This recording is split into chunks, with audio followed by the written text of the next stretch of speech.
அருமை தமிழர்களே, சிவக்குமாரின் அன்பான வணக்கங்கள். இன்றைக்கி நமக்கெல்லாம் ஒரு மிகப்பெரிய வரமாக கிடைத்திருக்கிறது. அது தொழில்நுட்பம் தந்த வரம். என்ன வரம்? அதுக்கு இன்ஃபர்மேஷன் ஹைவே அப்படின்னு ஆங்கிலத்தில் சொல்கிறாங்க. இன்ஃபர்மேஷன் ஹைவே அப்படின்றது ஹைவேஸில் போனவங்களுக்கு தெரியும். ஒரு மாநிலத்திலிருந்து இன்னொரு மாநிலம் போனோம் அப்படின்னா நீங்கள் ஹைவேஸ் வழியாக போயிட்டீங்கன்னா சீக்கிரம் போயிடலாம். இப்போ சென்னையிலேருந்து பெங்களூர் போனோம் அப்படின்னா பெங்களூர் ஹைவேஸில் போயிட்டீங்க அப்படின்னா சருன்னு 3 மணி நேரத்தில் போய் சேர்ந்துடலாம். 4 மணி நேரத்தில் காரில் போனீங்கன்னா விரைவாக போயிடலாம். ஒவ்வொரு ஊராக தாண்டிட்டு போக வேண்டிய அவசியம் இல்லை. அப்படி ஊரை தாண்டி போனால் ஊருக்குள்ளே போக வேணாம். எந்த இலக்கை அடைய வேண்டுமோ அதை குறைந்த நேரத்தில் விரைவாக சென்று சேர்ந்து விடலாம். இதுக்கு தான் ஹைவேஸ் அப்படின்னு நம்ம நாடு முழுக்கவே அதை அமைத்திருக்கிறார்கள். இதே மாதிரி தகவல் தொழில்நுட்பம், இன்ஃபர்மேஷன் டெக்னாலஜி நமக்கு ஒரு ஹைவேஸ் கொடுத்துருக்கு. அதுதான் இணையம் அப்படின்னு பேர், இன்டர்நெட். இன்றைக்கு ஆய்வு செய்கிறவர்கள், ஆராய்ச்சி செய்கிற மாணவர்கள், பேராசிரியர்கள், அப்புறம் நூலகத்தில் பணியாற்றுகிறவர்கள் அல்லது அறிவுபூர்வமான தேடல் இருக்கிற எல்லோரும், அத்தனை பேருக்கும் இந்த இன்ஃபர்மேஷன் ஹைவே அவங்களுக்கு தேவையான தகவலை குறைந்த நேரத்தில் விரைவாக அடைவதற்கு பெரிய துணை இருக்கிறது. இது அந்த மாதிரி கஷ்டப்பட்டு பார்த்தவங்களுக்கு தான் அது எவ்வளவு பெரிய சௌகரியம்னு தெரியும்.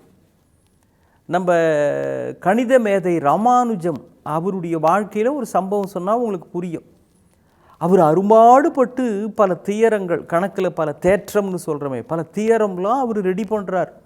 சொந்த உழைப்பில் பல ஆண்டுக்கு கண்டுபிடிச்ச அந்த தியரம்லாம் அப்புறம் அங்கீகாரத்திற்காக மேல்நாட்டு பல்கலைக்கழகத்துக்கு அனுப்புகிறார். அங்கிருந்து பார்த்தா ஓராண்டு காலம் 2 ஆண்டு காலம் அவர் அரும்பாடுபட்டு கண்டுபிடித்த மகத்தான அறிவியல் அந்த தியரம்ஸ், ஈக்குவேஷன்ஸ் இதெல்லாம் அவங்களுக்கு அனுப்பிச்சா அவங்க இதை ஏற்கனவே டென்மார்க்கில் ஒருத்தர் கண்டுபிடிச்சிட்டாரு, ஏற்கனவே இதை ஆஸ்திரேலியாவில் ஒருத்தர் ஒரு கணித மேதை உருவாக்கிட்டாரு, உங்களுக்கு வாழ்த்துக்கள், ஆனாலும் நிராகரிக்கிறோம் அப்படின்னு திருப்பி அனுப்புகிறாங்க.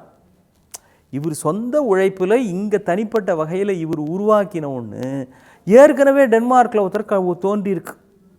அவருக்கு அதுக்குரிய அங்கீகாரத்தை கொடுத்துட்டாங்க, விருது கொடுத்துட்டாங்க, பட்டம் கொடுத்துட்டாங்க. இதை ஏற்கனவே ஒருத்தர் கண்டுபிடிச்சிட்டாருன்ற தகவல் முன்பே இவருக்கு தெரிந்திருந்தால் அந்த 2 ஆண்டு கால உழைப்பு மிச்சமாகி இருக்கும் இல்லையா? அன்றைக்கி அதுக்கு வாய்ப்பு இல்லை. ஆனால் இன்றைக்கி இந்த இன்ஃபர்மேஷன் ஹைவேஸ் நீங்கள் இதுக்கு முன்னால் யாராவது பார்த்துருக்குறாங்களா? இதை யாராவது முன்கூட்டியே கண்டுபிடித்திருக்கிறார்களா? அதுக்குரிய தகவல் தொழில்நுட்பம் அந்த தளத்தில் போய் பார்த்தீங்க அப்படின்னா அந்த வெப்சைட்டில் யார் யார் இது சம்மந்தமாக ஆராய்ச்சி பண்ணியிருக்கிறாங்க எல்லா தகவலும் கொண்டு கொட்டுது. கணிதம் தான் இல்லை, இசையா, சொற்பொழிவா, ஓவியமா, கர்நாடக சங்கீதமா, மேல்நாட்டு சங்கீதமா, நவீன இசை நுணுக்கங்களா, என்ன தகவல் உங்களுக்கு வேண்டும் கொண்டு வந்து கொட்டுகிறது. இது தவிர நம்முடைய பிள்ளைங்க அப்பப்போ போடுற ரீல்ஸு, ஷார்ட்ஸு, எந்த துறையில் யாருக்கு பேச தெரியுமா, பாட தெரியுமா, நடனம் ஆட தெரியுமா, ஓவியம் செய்ய தெரியுமா, அல்லது வீட்டுக்குள்ளே எப்படி வீட்டை எந்தெந்த அறையை எப்படிலாம் பராமரிக்கணும்னு தெரியுமா, எல்லாத்தையும் காட்டுறாங்க. இது மிகப்பெரிய அளவிலே எல்லோருக்கும் உதவிகரமாக இருக்கிறது. ஆனால் இதனுடைய அதிர்ச்சி தர தகுந்த இன்னொரு பக்கமும் இதற்கு இருக்கிறது அப்படின்னு இப்போ கண்டுபிடிச்சிருக்கிறாங்க. எந்த ஒரு நல்ல விஷயத்துக்கும் எதிர்பக்கம்னு ஒன்று இருக்கும் இல்லை, மாறுபட்ட பக்கம் இல்லாமல் ஒரு நல்ல பக்கம் இருக்க முடியாது. என்னது? இந்த பிள்ளைங்க ஆடுறது, பாடுறது, ஓடுறது, பல்வேறு சாதனைகள்லாம் பண்ணுறாங்களே, அதை தொடர்ந்து பார்க்க இப்படி சாதிக்கிறவர்களை எண்ணிக்கைன்றது மிக குறைவு. இன்றைக்கி நிறைய ரீல்ஸ்லாம் போடுறவங்க பார்த்திங்கன்னா ஒட்டுமொத்த மக்கள் தொகையோடு ஒப்பிட்டால் அது 1% கூட கிடையாது, ரொம்ப ரொம்ப குறைவு.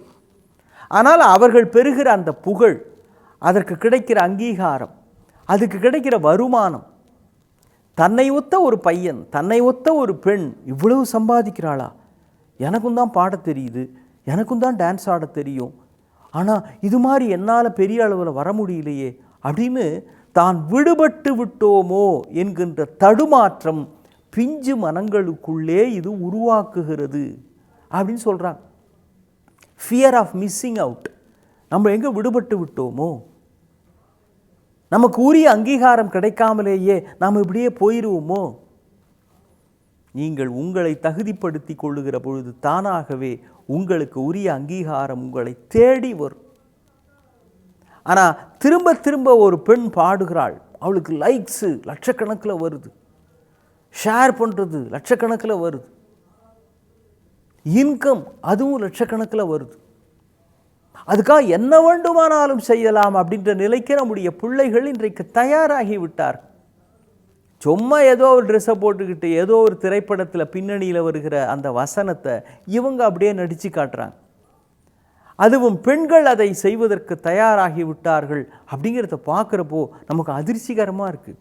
என்னடா இது, திரைப்படத்தில் அவங்க அப்படி பண்ணுறாங்க, அது ஒரு பொழுதுபோக்கு, அதுக்கு ஒரு பெரிய வருமானம் கிடைக்கிறது அப்படின்ற காரணத்துக்காக நம்ம வீட்டு பிள்ளைங்களும் பொண்ணுங்களும் இது பின்னால் இதுவே ஒரு வாழ்க்கையிலே ஒரு மிகப்பெரிய தொழிலாக தேர்ந்தெடுத்து கொள்ளு படிக்க வேண்டும், இதிலேயே முனைப்பாக இறங்கிட்டாங்களேன்றதை பார்க்குறப்போ எந்த நிலையிலும் கற்றார்க்கு சென்ற இடமெல்லாம் சிறப்பு. கல்விதான் ஒரு மனிதனுக்கு மகத்தான சொத்து. ஆனால் நம்முடைய பிள்ளைங்கிட்ட நீ என்னவா ஆக போகிற அப்படின்னு கேட்டால், நான் ஒரு இன்ஃப்ளூயன்சர் ஆக போகிறேன் அப்படின்னு இது ஏதோ ஒரு பெரிய வருங்கால லட்சிய திட்டம் மாதிரி பிள்ளைங்க பேசுகிறாங்க. அதை ஒரு முழு மூச்சாக எடுத்துக்கொண்டு அதிலேயே இறங்கி செய்வது என்பது வேறு. ஆனால் அதற்காக நீங்கள் மேற்கொண்டிருக்கின்ற படிப்பு, நீங்கள் பெற வேண்டிய பட்டம், உங்களுக்கு அங்கீகரிக்கப்பட்ட உங்களுடைய கல்வி தகுதி இருக்கிறதே, அது தருகிற தன்மானம், வருமானம், சுய உழைப்புக்கு பலனாக கிடைக்கிற தன் நம்பிக்கை, இதை வேறு எதுவும் கிடைக்காது, வேறு எதிலும் நீங்கள் அடைந்து விட முடியாது. அந்த உண்மையை புரிந்து கொள்ள வேண்டும். அவங்களுக்கு அந்த நேரத்தில் அது பார்க்குறப்போ ஏதோ புகழ் மாதிரி தெரியும். இந்த பொண்ணு இன்னமா டான்ஸ் ஆடுதுரா அப்படின்னு அந்த நேரத்தில் வியப்போம். ஆனால் நீங்கள் அடுத்த கிளிப்பிங் போயிட்டீங்க அப்படின்னா அது மறந்து போயிடும், மனதிலே அது நிற்கப் போவது இல்லை. தீபாவளி நேரத்தில் ராக்கெட்டு மேலே விடுறோம், பிரகாசமாக விண்ணில் அப்படியே வண்ண வண்ண வெளிச்சங்களை சிந்தி சிதறி கொண்டு போய் பெரிதாக அது வெடிக்கிறது. அந்த நேரத்தில் அழகாக இருக்கிறது. ஆனால் இப்போ தீபாவளி போது நீங்கள் உங்கள் வீட்டில் விட்ட ராக்கெட்டு வெளிச்சம் இப்போ மொட்டை மாடியில் போய் நின்று பார்த்தா தெரியுமா? அது அந்த நேரத்தில் ஒரு பிரகாசம், ஒரு அழகு, ஒரு கவர்ச்சி, ஒரு விளக்கம், அவ்வளவுதானே தவிர அது நிரந்தரம் அல்ல. கல்வியால் வருகின்ற பிரகாசம்தான் உண்மையான பிரகாசம். எல்லாவற்றையும் விட நீங்கள் கற்கிற கல்விதான் வாழ்வில் வெளிச்சம் சேர்க்கும். வேறு எந்த விதமான செயற்கை வெளிச்சமும் நிரந்தரமானதாக இருக்காது. இந்த உண்மையை புரிந்து கொண்டு அதற்கு பிறகு உங்கள் பக்கத்தில் இருக்கிற அந்த செல்போன் என்கின்ற குட்டி சாத்தான் அல்லது பெட்டி சாத்தான், அதனோடு கொஞ்ச நேரம் விளையாடுங்கள். கொஞ்ச நேரம் விளையாடுவதற்குத்தான், அதுவே தவிர வாழ்க்கை முழுவதும் அந்த விளையாட்டையே பெரிதாக எடுத்துக்கொள்ளக்கூடாது. அதுதான் உங்கள் கண்களுக்கும் நல்லது, கருத்துக்கும் நல்லது. மீண்டும் சந்திப்போம். வணக்கம்.